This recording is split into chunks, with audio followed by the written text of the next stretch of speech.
Welcome into the OBR streaming network. This is your post-game show. Week 6, the Browns fall to the Philadelphia Eagles 20-16. Is that right? No. Yeah. 20-16. In another disappointing loss.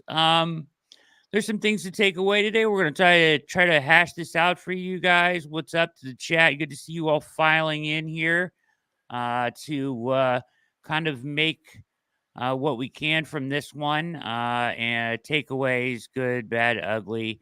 Make sure you hit like and subscribe down below. The man next to me is the one and only Pete Smith. Always fantastic at Pete Smith _ Make sure you read his article he already put out on today's game. Very, I think, measured and well put together. What's going on, Pete? Not too much. 4th straight loss, 3rd in a row on the road, and now they're going to try to come back and host the Cincinnati Bengals and see if that changes things. Yeah. Biggest takeaway from today's game. I mean, like, so there's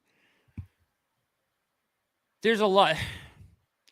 At one point, the offense was 0 for 20, or Watson was at one point in consecutive third downs, 0 for 25 in this game, going back to last game and converting third downs. I thought the defense played hard and had a pretty good game plan for them. Their corners got cooked a couple times in crucial spots, but for the most part, they gave forth a good effort. Myles Garrett was amazing. Um, Rodney McLeod now leads the team with 2 touchdowns, which is hard to fathom at this point. Where do you want to start? I mean, what's your biggest takeaway from this game, Pete? Biggest takeaway for me is so far through the season, like the idea has been that the Browns offense has been the thing that's holding them back, and that when they've lost, it's because if only they would have gotten enough offense. And that's largely been false because the defense has faltered this year. Yeah. This is the game where you can say, this is it, where you got enough defense. You got a touchdown from the defense / special teams. They gave you every opportunity to win the game, and the offense couldn't do it.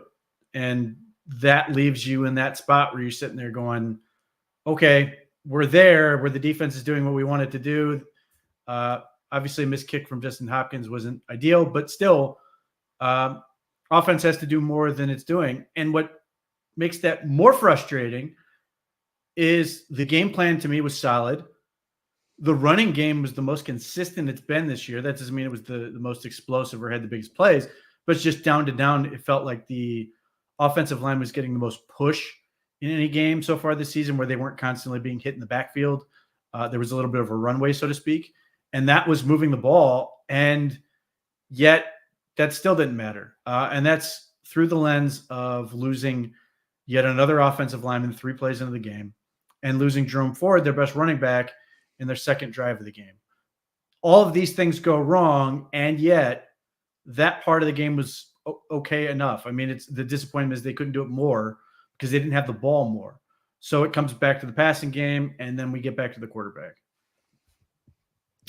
Yeah. Nick Harris goes down. Jerome Ford goes down. Mike Ford goes down, all pretty quickly in this game. A shame to see Jerome Ford go down when the holes were actually there today. I would have liked to have seen him get to run through some of those holes. Pierre Strong did a nice job, I thought, getting north and south, right?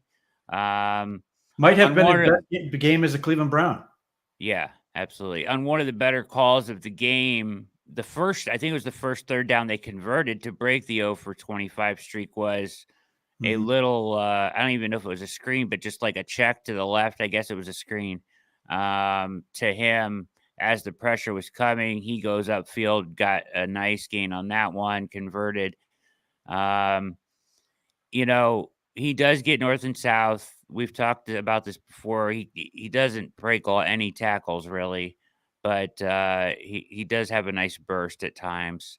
On the polar opposite side of things, Deontay Foreman looks very slow at times, but they found success in the run game. They were getting 4 or 5 at a time.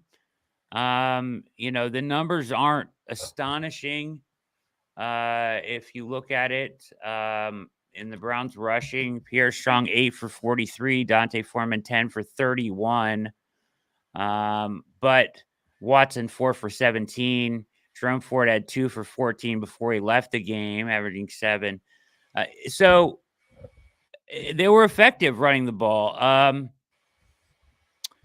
I don't know. What about the pass game? I mean, what do we say at this point? I mean, what do you think? What are your comments on Amari Cooper at this point? Because Amari, I thought it was PI at initial look down at the 3-yard line because it looked like he got held from turning around to go back shoulder. He clearly did grab the face mask in what ends up being a critical play in the game, right? A couple more drops today. I just don't even know what to think at this point. I figured he would have turned things around by now, Pete. Yeah, I mean, he got 6 targets, 4 catches, 42 yards. The face mask was not good, obviously, and then the first drive, obviously he has to own some of that. I don't think Deshaun put a great ball on him either. No, it was But hot. so it's just sort of like frustrating. I mean, I think part of this is just evident in Deshaun's his box score, 16 of 23, but he took 5 sacks and he scrambled a couple times. Like, we do this every week. He just doesn't throw the damn ball at times. And we have this familiar pattern that we saw throughout the first half. He drops back at the top of his drop. He's either throwing it to the first read if he's open, and if he's not, then he is either standing in the pocket and just like seemingly unaware of what's going on at times, from what I can see, and will take bad sacks, or he will then immediately put his head down, charge forward, most likely get sacked, try to mitigate that damage, and like get sacked for less yardage. And then if he does find a hole, he'll get his eyes up a little bit, but largely want to run, and maybe he'll try to dump it off as he goes. And that was, like, to me, the first 2 quarters and maybe even into the third quarter. And then all of a sudden, in the second half of the fourth quarter, he just starts looking down the field, trusting his protection and throwing the thing. And lo and behold, there's success. And it's like, too little, too late. Like, I don't care anymore. Like, because you can't keep doing this. You have to be getting better, and you're not. And we're now stagnating with a guy who's bad. Like, you're terrible and you're stagnating. Like, that's ridiculous at this point. And it's really irritating to watch. It makes for an awful, predictable game. And like, the offensive line deserves plenty of criticism for failures, and I should say the offensive protection, because it's beyond the offensive line. But like, when the quarterback is constantly dropping his eyes like that, as a defense, you are incentivized to just keep sending guys, because if the quarterback's going to drop his eyes, he's not going to see open guys. He's not getting to his second read or beyond anywhere else. And he's just going to keep taking these hits. And like, yeah, we can sit here and go, well, this offensive lineman did a bad job here. This running back or whoever didn't get a good chip, whatever. And ultimately, you're still back at the same thing, which is, if he doesn't get rid of the ball, everybody's going to keep doing this every week. And there's never going to be an opportunity for him to really operate until he just decides, like he did the fourth quarter, where he's like, screw it, I'm throwing the ball no matter what. I'm going to keep my eyes up. And look, and it's a better process. He doesn't get hit as much. The ball is out of his hands. Guys are able to catch it and play. And those things are problematic to me, that we're still doing this. And then the other part about this is, like, there were times where early in the game, his eyes were either in the right place and he didn't have a great throw, like on the Amari Cooper shot where he tried to go deep and it was just woefully short. Yeah. Or he tried to go, or his eyes were in the wrong place, like in the case of where he tried to fade up Jerry Jeudy and David Njoku. They covered this really well on the broadcast. David Njoku's wide open on a drag underneath.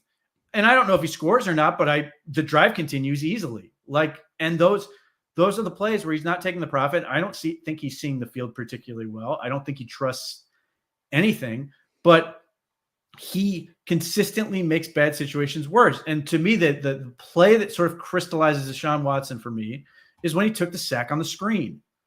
Yeah. Just don't make the situation worse. Great. Yeah. They got the play. They made the right call. Maybe the offensive lineman did not get a big enough piece. Just don't take the sack.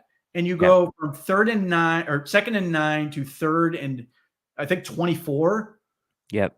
And it's just, these are the plays that like just qualify you from playing this position when you do this over and over again. And it would be different if we're talking about a guy who is like, oh, he's throwing for 290 and 3 touchdowns, and occasionally he has this. He's throwing. He had 9 points. Like, what is the argument here at this point? He threw for 168 yards or 144 net. Like, I don't understand the argument that what anyone is seeing in that building that says let's keep going with this, or what you're looking at and saying, this is where we're getting better here, where you can point to and go, look, it wasn't a great game, but I can say that this, and this were positive.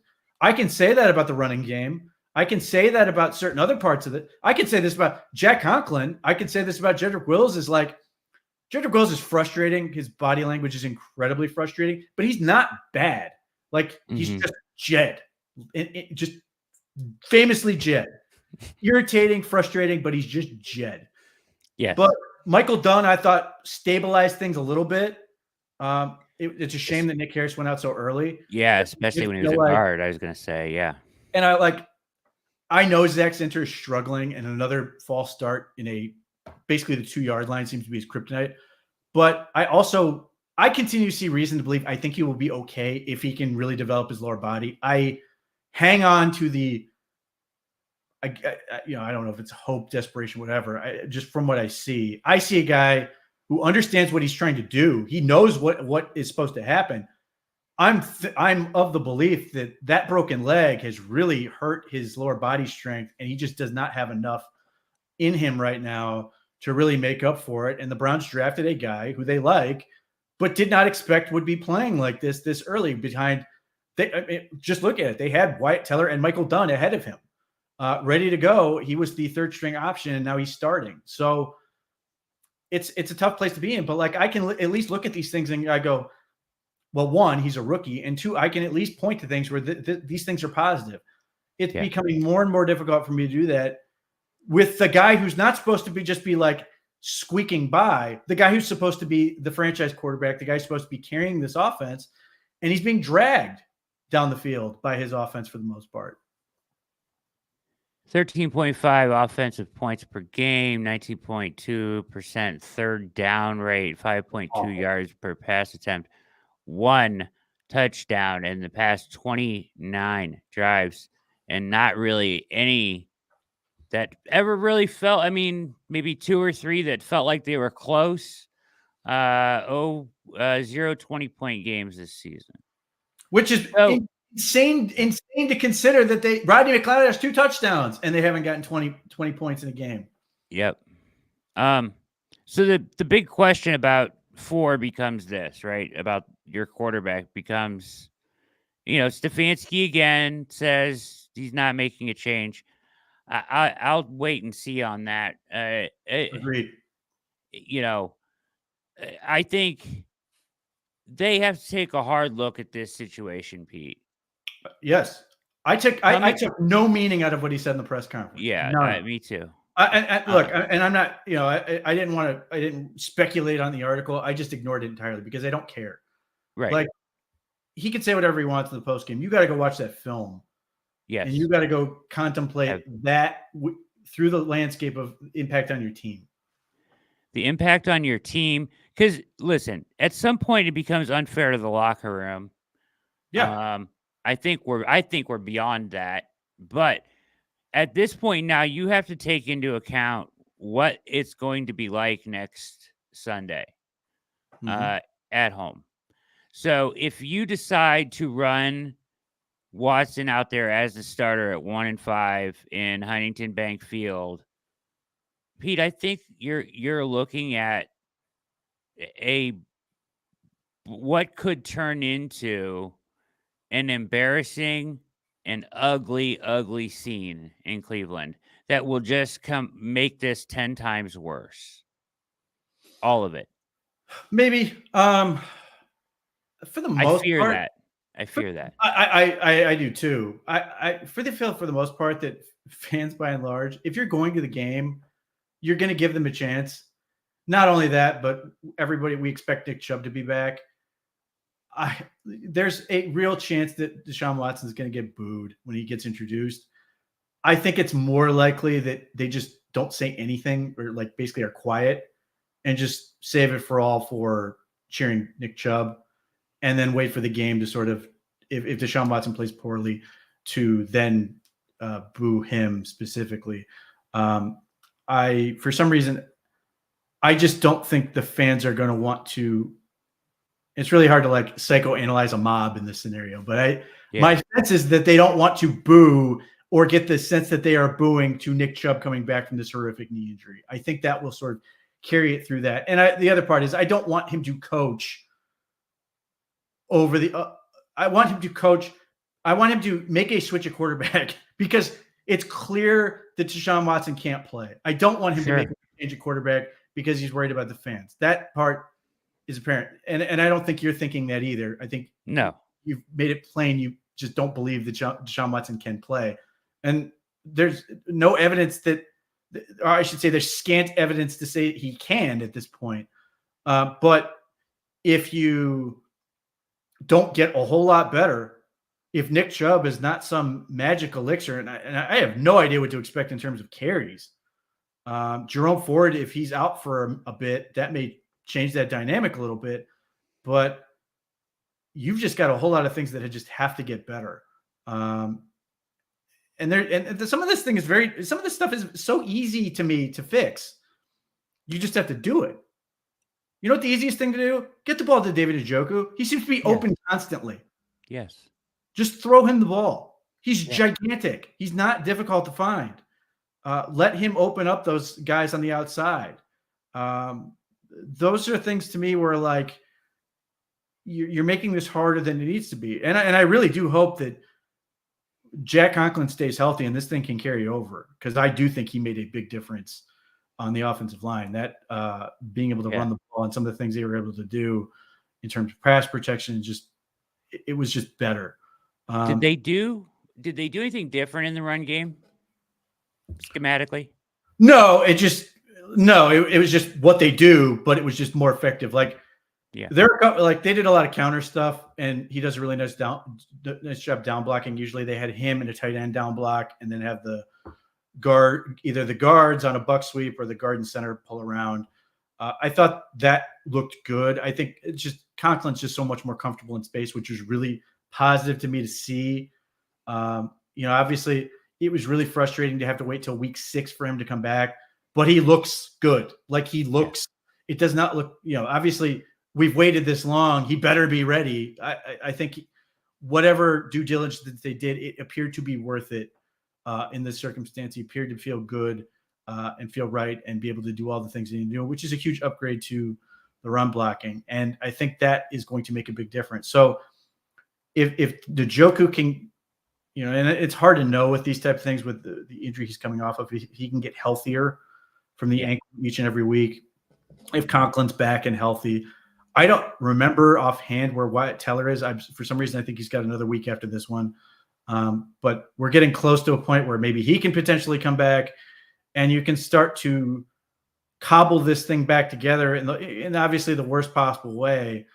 But it's where you're at. And unless the Browns are going to just give up on the season, which isn't in their DNA at this point, I think they're going to have to figure those things out. But that's the other part, which I suppose on one hand you could say, well, this is the reason you should stick with Deshaun Watson. To me, it's the argument of the other hand.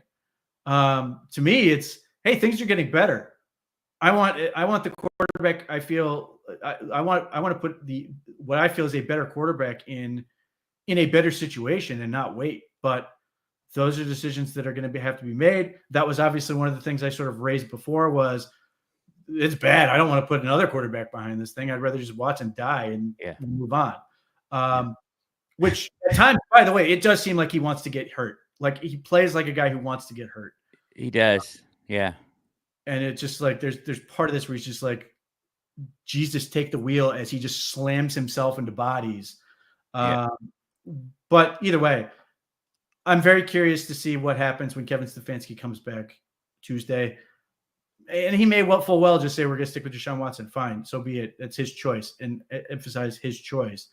But he's got to live with it. And I don't believe that he's losing the locker room yet, but there will be a point where that is going to come into play. I think today is where it would start if this can continue to go forward, where the defense is playing well, the offensive line run block better, the running game was better. The game plan made more sense, even though there were some miscues that we can talk about. I think this is when it starts to happen. It's not when everything's a mess and everybody's sitting there going, man, I'm not playing well. How can I possibly complain about anybody else? When they start getting better and this is still going on, that's when I think you run into a real problem. And it's difficult to prescribe when that's going to happen. But Kevin Stefanski's got to be very aware of it. Yeah, no, it's a really good point. I just, with Chubb coming back potentially, it feels like it would be a great time because I think they should have made this move weeks ago. But to your point, right? You don't know. We don't know what Stefanski's thinking about, as far as what position he's putting him in. I just think that Jameis would get the ball out in a quicker, and The at evidence least be agrees able with to, process more of the field, in less time and not, take as many sacks and whatnot. So at least I think that if you made that transition, you could do it at the same time you bring Nick Chubb back in. At least, that's like a good, you're pushing a lot of energy and enthusiasm in at one time, in front of your home crowd against the Bengals, the team whose number you've had. Now I hate the shame of it would be is to use Nick Chubb as a shield for Deshaun Watson. And I know you said this isn't don't make the decision about the fans, and I'm not, because I've been like you said, I have wanted Watson out for a while, but somebody has to consider what kind of scene this could end up being. And if Chubb is there and people are there cheering him on because it's Nick Chubb return, and not, and that somehow shields Watson of some of the what I thought was going to be a really ugly scene before we found out that Chubb was returning next week, in Cleveland. Like, the fans don't deserve to have to watch this anymore, Pete. Like, they deserve at least something different. They deserve a change. Yeah, I mean, I think that goes back to the whole thing of the fans didn't make the trade for Deshaun Watson, and they have to bear the brunt of it. Having said that, if the Browns come out and Nick Chubb is, gets a decent number of carries and looks even remotely like Nick Chubb, and it's a similar scene where the Browns defense plays reasonably well, the offense is able to run the ball, and the Bengals have not stopped the run well at all this year. And we're in a situation where Deshaun Watson has effectively ruined Nick Chubb's return. And then the immediate question will be, and it's hard to argue with anybody, why is Nick Chubb playing if this is what he's coming back to play for? And look, based on nothing but the way the Browns have operated, I think Nick Chubb is going to be re-signed, as long as as long as everybody feels good about his health. I just feel that's the way it's going to go. But beyond that, and Nick Chubb just being a competitor, like, if this is what you're getting from Deshaun Watson and Nick Chubb is going to play his heart, he's going to be another guy who's playing his heart out for nothing. It's going to be one more thing that just sucks the life out of any interest in the team, to your point. And the part of this of the fans don't deserve, they're just not going to ultimately. There is this, I mean, I described it when I wrote it, soul-sucking performance from Deshaun Watson. Yes. Like, it literally just sucks the life out of you watching him play football. And not just, and some of that is obviously the way he's playing, but it's also the person he is. Like, if Jameis Winston was having a similar performance, and Jameis Winston obviously has his own issues in his background, but nevertheless, I think people would be a little bit more willing to go along with it, just because they have a little bit of a higher, they like him more, in a way that Deshaun Watson is just gone in that regard. It's difficult to sort of sit through and watch, and particularly when you watch him suck, you're just sitting there going, he sucks. This is no fun for me. Why am I putting myself through this? And then you're trying to, like, rationalize, well, I don't want to miss Myles Garrett because he's that good. He's that special. I don't want to miss a snap of his career. And then you're going to get into, well, I want to watch Nick Chubb. He's back. I want to see what he looks like, all these other things. But if you're continuing to play awful football, like there comes a point where you're just like, I'm going to watch something else, or I'm going to go do something else. And that's sort of the thing. And again, I don't want the coaches or the team to operate from that standpoint, but it's nevertheless an optics issue that they're going to have to deal with. And maybe on some level, at least in the short term, Jimmy Haslam would rather they just don't watch him, because then he can just sort of muddle through this season. They get to the off season and try to do something else. Yeah, it's that aspect of it is getting sad. So, I mean, you said Tuesday you think we'll hear from Stefanski. Didn't he usually talk on Monday or? Yeah, he should. Yeah, he should have. Sorry, he has a press conference Monday. Will not have a press conference Tuesday, and then another. Yeah, one that's Wednesday. right. So, who knows? Obviously, he's going to watch the tape and then react from it. You would think. I mean, I suppose he could wait until Wednesday, but it seems more likely that if he's going to come to a decision, it's going to be Monday. To get away, if he's going to Jameis Winston, get him in the right mindset to start, get him sort of, if nothing else, just to sort of get the team to start thinking about moving forward as opposed to waiting for Wednesday. But who knows? I mean, this is a situation which, again, Monday makes the most sense because I don't think you're going to see anything on tape that's going to be like redeeming. That's going to make you, well, this guy, maybe he's way better than I thought he was. No, he's probably worse.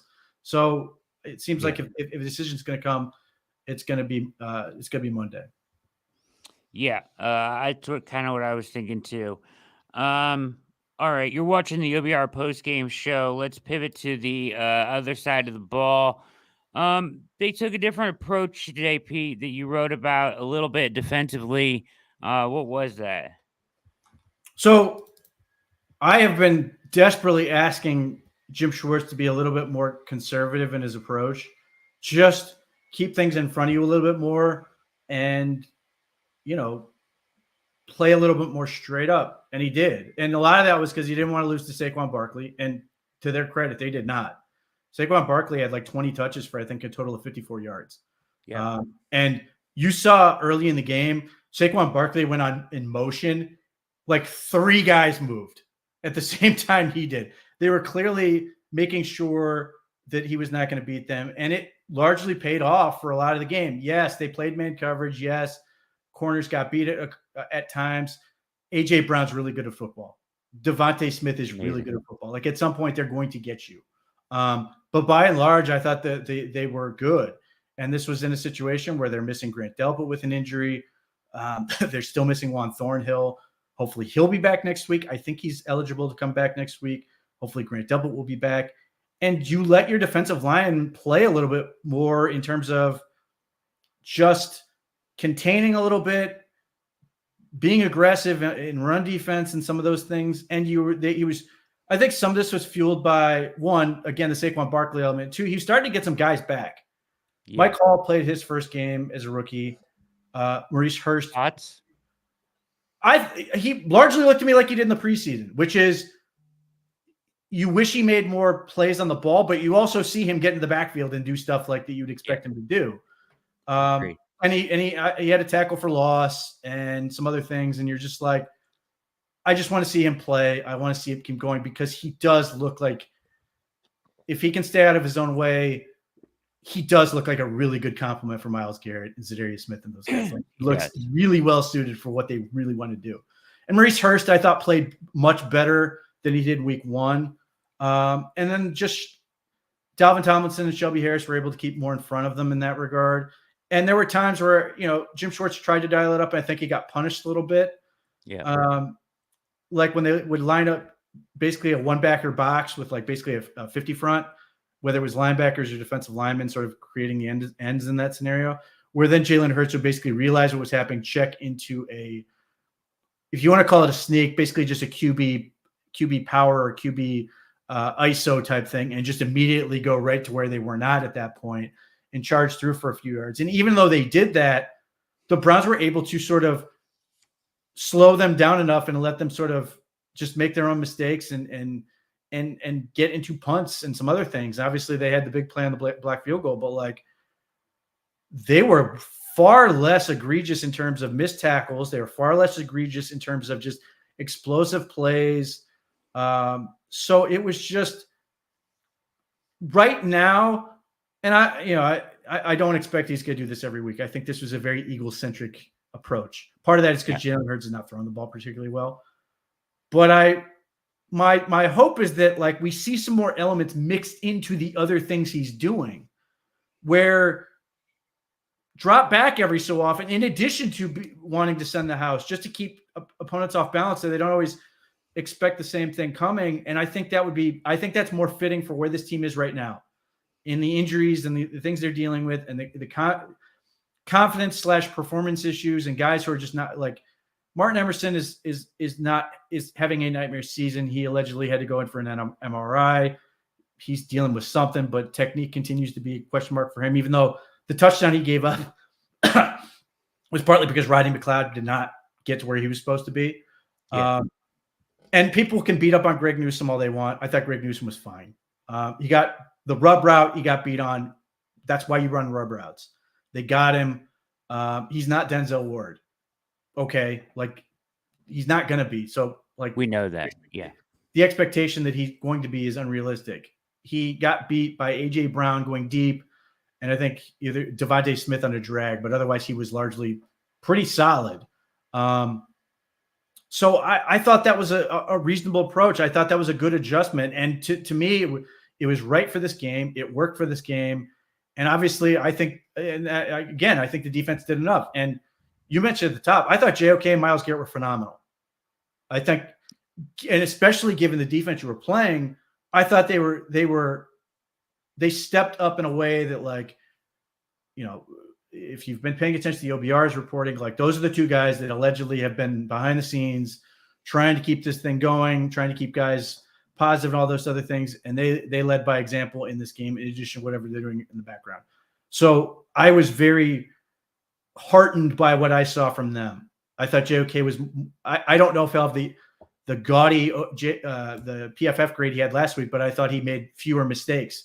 They were just better. I thought Myles Garrett was terrific in terms of what they asked him to do. So that's what I want to see from them. And I still think there's times where they should be super aggressive and call out blitzes and stuff. And they've obviously had a lot of success with that, specifically against the Bengals. But there are going to be times, I think, where if it's just mixing it up throughout a game or just getting a better sense of who this group is compared to last year's group, even though it's a lot of the same people, the defense is different. It is by virtue of what we're seeing on the field, and you have to sort of account for that. Yeah, I totally agree. I thought they played a good game. It gave them a chance to win. It gave them a chance to win multiple times. Collectively, Diabate out there for a lot of snaps. I haven't seen the snap count yet, but man, he played a ton today, right? I didn't think Devin Bush looked particularly good. He's fine at what he is. He's not a real Mike linebacker. He's just not. And that's okay. Like, don't expect him to be. I'm hoping we continue to see some of these other linebackers. I'm very curious. I didn't have a chance to look at it. I didn't really notice him during the game because I don't think he played all that much. But like, there's some guys that are interesting. Obviously, I want to see Jordan Hicks come back because he's been great when he's on the field. Obviously, the elbow situation he's got to dealing with is causing him issues.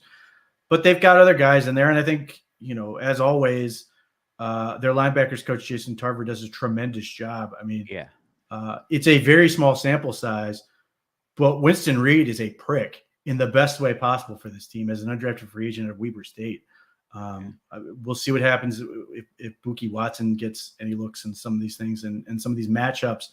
You're going to need him. Devin Bush is fine. I think he's better suited when you have big boys in up front that can protect him. When he gets obstructed, I think he's a really tough time. Again, the knee is not right. I don't think it's ever going to be right. Has a tough time navigating those type of plays.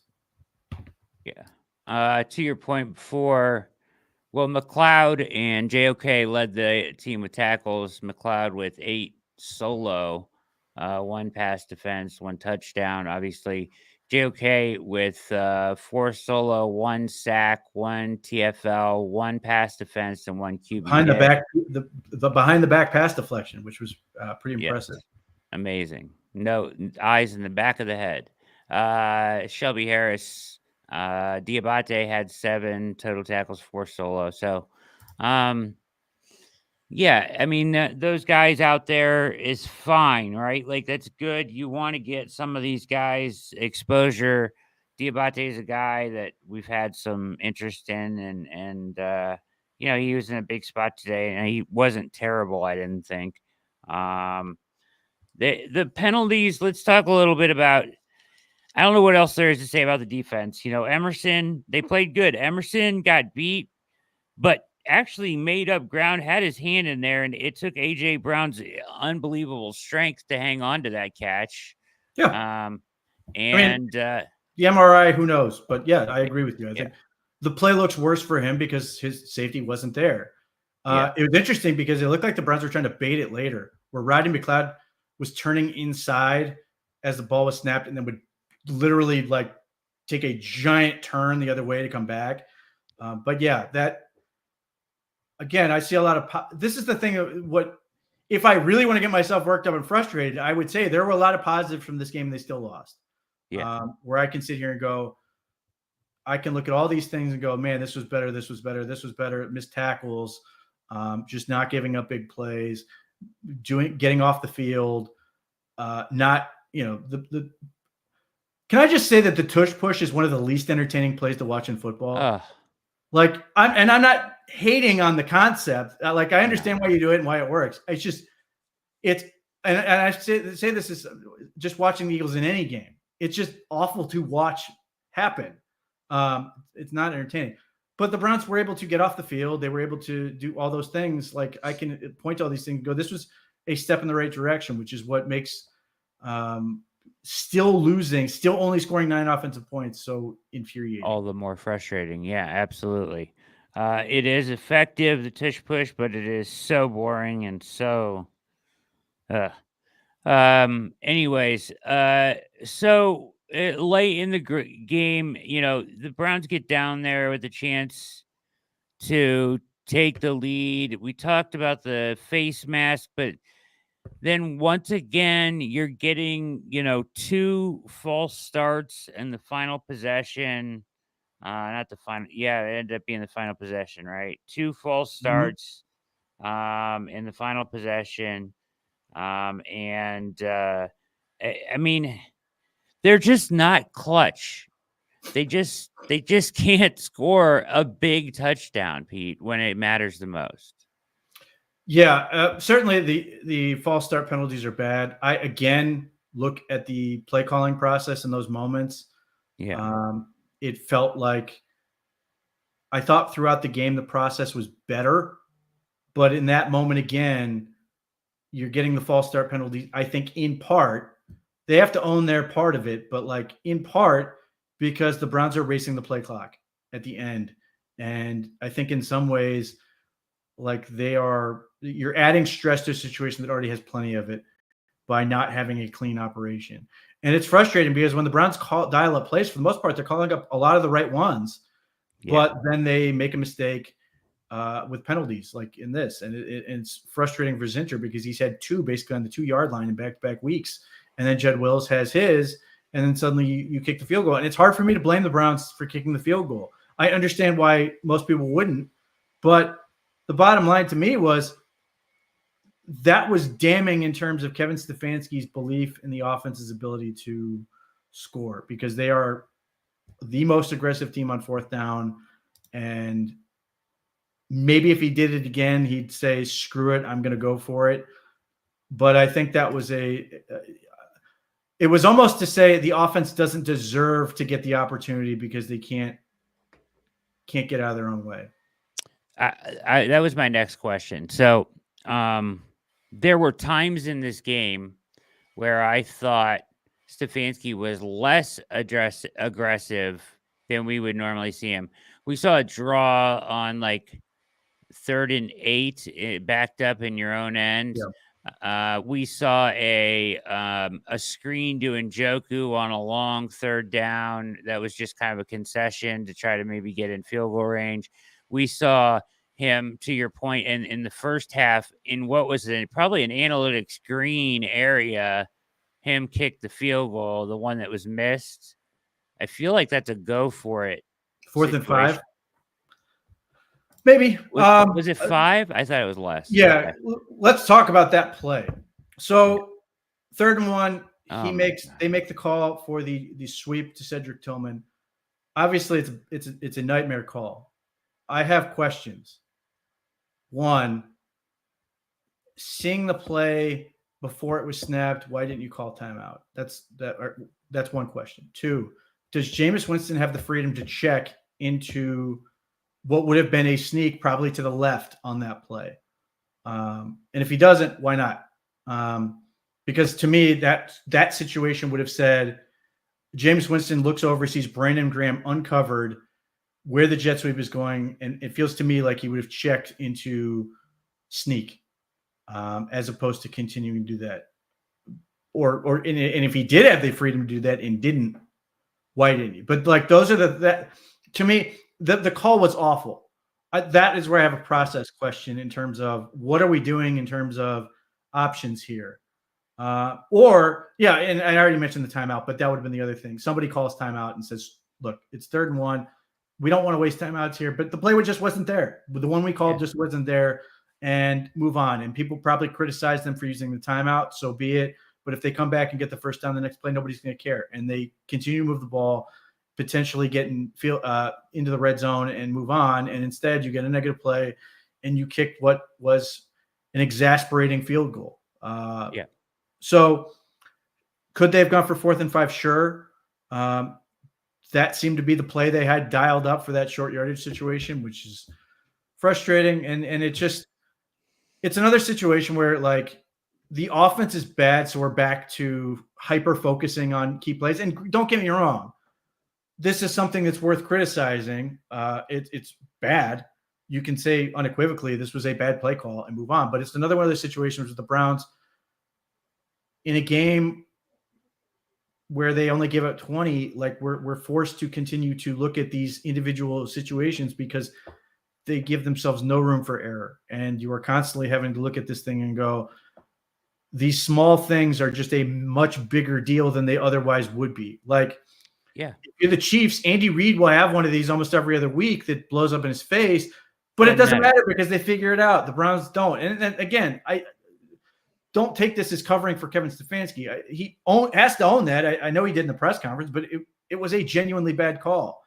I'm more concerned about the process and how the options you have in that scenario that could have alleviated that or put you in a better position. Ultimately, I think there should have been a check to potentially go with a sneak, or Jameis should have been able to just say, the blocking doesn't change at all. I don't care what Cedric Tillman's going. I'm taking the ball and I'm going here. And potentially get the first down. So that is another thing that's frustrating. And there's a lot of things where when you are bad, and the Browns are bad, that it puts your coach in awkward situations and make them look worse. And that's generally how these things go. You look a whole lot better when you have a really good team than when you don't. And this is sort of Kevin Stefanski is not helping himself in some of these situations with some of these decisions. Now, there are plenty of times he does and sort of allows this team to sort of be better than they otherwise deserve, I suppose.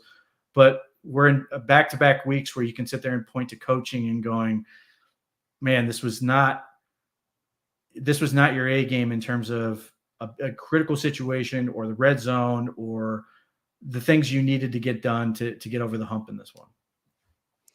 I guess my question would be about Kevin. And I agree that was awful. Brandon Graham unblocked directly into the he's got to do something there. Timeout, whatever. Just check to something else, whatever. But did it appear, the examples I was giving of a more conservative Stefanski and at times Luckily they had the run game to kind of lean on in this game as Mhm. well. Which, by the way, makes that all the weirder. You were Yes, running well. you were. And you're getting push up front for the Yep. first time maybe all year. So the question that, is Stefanski, it felt to me like he called a little bit of a game that was untrusting of his quarterback. I thought that maybe we saw a little bit of that today with the conservative type stuff. Yeah, I don't think there's any way to deny it. Whether it's the quarterback or just the offense right now, he does not trust what he's seeing on the field to be able to execute at times, and he's playing to not make situations worse, as opposed to trying to win in those specific spots. And like, I'm normally a proponent of being super aggressive and trying to take your shots, especially on fourth down and stuff. But it's hard for me to blame him. And part of that is, yes, the offensive protection is questionable a lot, but so much of it's Deshaun Watson, because you can't guarantee that he won't take a stupid sack, because we've seen too many times where the Jaguars game is the ultimate example. Specifically told, don't do this thing, he does the thing. Yeah. And that's another reason why I don't know why we aren't moving on at this point. That you don't, whatever it is, you don't trust the offense as you see it. And I don't know what you're saying that you would trust Deshaun Watson as you see it. So, obviously, there will be plenty of people reading, well, the ownership's making him do that. We've talked about all the reasons that doesn't make sense. It's his call. I don't know why he's making it this way. I hope he gets out of it, because it's not helping anybody. Unless in the back of his head, he's like, listen, man, if we're going to lose, let's lose and get me a top pick. Because that doesn't make sense at this point in the season either. But it's just like, at what point is it less? I'm thinking in terms of ownership's making him do this, because again, doesn't work for anyone.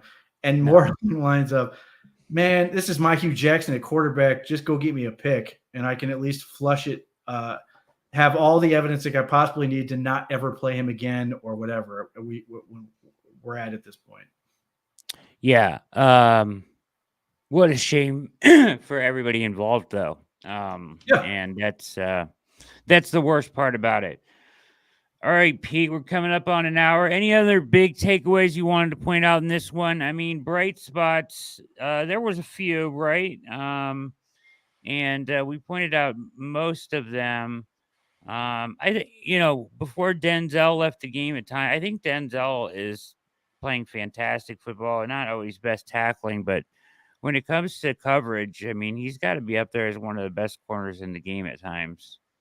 In terms of the metric data, I think he's one of the best in terms of not giving up separation and man coverage this year. But the shoulder is miserable. And then he has the hamstring and all this other stuff. And it's another element to this injury riddled season where, last year when all these guys went down, most people were like, well, the Browns are going to be basically the record they are now. They managed to work through it. And this year they're not. And it's awful. And they're taking the injury situation and then seemingly finding every single way to make it worse by what they're doing on the field. And it's just a nightmare for everyone involved. And again, I felt like the defense in this game, it felt like they tried as best they could to wake up from it. And I felt like the run game felt like they were trying as best as they could to wake up from it. And Deshaun Watson passing game, and obviously, the offense in general, refused to allow them to do that and sort of look better. Now, hopefully they can carry this over into familiar territory with the Bengals, where they've had a lot of success. Getting Nick Chubb back, I think, will give this team a lift in terms of, yes, I understand the record's going to be crap, and hopefully they're motivated in the right direction to get better from that. But I do think if Nick Chubb is going to be on the field this week, I do think that will provide them more motivation and lift to sort of get this thing back in the right direction. But, season's not over, but they are quickly running out of time. And part of the reason the season's not over is because there are not very many good football teams in the NFL right now. And one of them is about to kick off here in a little bit, who has the same amount of wins as the Browns do in the division, which sort of in that respect, is throwing you a lifeline. But there are only so many weeks and only so many games where you can fall behind and just be awful. Now, there are plenty of people who are saying 1-5 is that. I think if you can get to 2-5 and 3-5, then suddenly you can start to figure this thing out. But do I have reason to believe that's going to happen right this second? I do not. Yeah, agreed. It's like I said, and I'll say it again. This is just my opinion. I think it needs to come with a massive change, and I would hope that maybe comes tomorrow. If it doesn't, Pete, I don't know what they're watching or what they're thinking. Besides what you're saying, like I just don't. At this point, I have a hard time defending anybody there who can't make the change at this point. It's not fair to the fans. It's not fair to the rest of the team. Yeah, I mean, look, I'm not going to fire anybody this year, but I totally understand why people are going to get frustrated. I think rather than asking Kevin Stefanski who is making the decision, they just need to focus on why are you doing this? Yeah. And he's probably not going to give you the answer you want, but I think you have to craft questions in a way that makes more sense. He can default to it's a team stat. He can default to whatever he wants, but if those are the questions you want answers to, those are the questions you have to ask. Don't sit there and try to dance around and go, well, is ownership making you do this? Because one, it's not true, and two, it doesn't really matter. Ultimately, you're the head coach. You've got to make that call. Yeah. No, I don't want him fired either. I'm a huge fan of Stefanski. I'd like to have him survive this, which is kind of why I'd like to see the change. So sure. Yeah. Any other thoughts you want to get off your chest here as we come up against an hour? You guys have been great. In the chat here. I've tried to touch on everything you guys have been commenting on as much as I can here. As the Browns go to 1-5, they will come home now and face their first divisional opponent next week against the Bengals, with the potential of Nick Chubb playing, which is something we can actually look forward to. Plus, you've got your Guardians out there tomorrow night, saving hope across the town. Yeah. So, any parting words, Pete, on today's game? Thoughts going into this week? As we'll have you covered at the OBR 24/7. Hop into the newsletter in the description below. Anything else? If not for the missed field goal, I thought the special teams was rock solid, provided the Browns an advantage in this one. They punted well, they covered well, they got some decent returns. The Hopkins miss, which wasn't, it's like 52 yards, whatever. It's not cheapy, but that's their one, mark from otherwise being really, really good. And again, one more element that is sort of pushing all this to the offense as to the weak link.